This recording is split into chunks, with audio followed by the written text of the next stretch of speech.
Енді бұл кісілердің тарихы біздерге ғибрат болып қалды.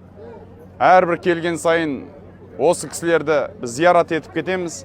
Негізі шахидтер екіге бөлінеді. Шахидтар хукми және хақиқи деп екіге бөлінеді. Шынайы шахидтер және де шынайы шахидтердің үкімін алатын шахидтер деп. Шынайы шахидтер бұлар Алланың жолында майданда қайтыс болып, сол майданнан шығарылмай жерленген адамдарды шынайы шахидтер дейді. Соғыс майданда қайтыс болғандар.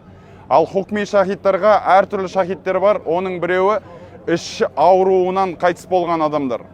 Немесе суға батып қайтыс болған адамдар. Немесе бір ауыр нәрсенің астында бастырылып қалып өлген адамдар. Немесе ілім жолына шығып, сол ілім жолынан қайтпай қалған адамдар. Тура сол сияқты қажылыққа кетіп, қажылықтан қайтпай қалған адамдарда үкім жағынан шахид, шейіт болып есептеледі. Бірақ бұл кісілер не? Хақиқи шахидтер.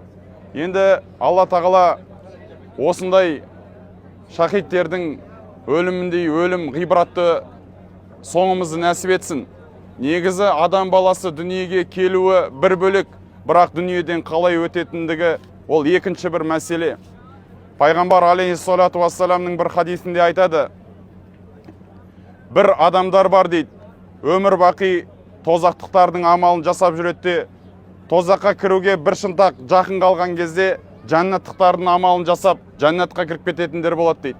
Жәннаттықтардың амалын жасап жүріп, жәннатқа кіруге енді жақын қалған кезде өмірінің соңында тозақтықтардың, кәпірлердің амалдарын жасап, сол өліммен, жаман өліммен өліп, тозаққа түсіп кеткенін өзі білмей қалады.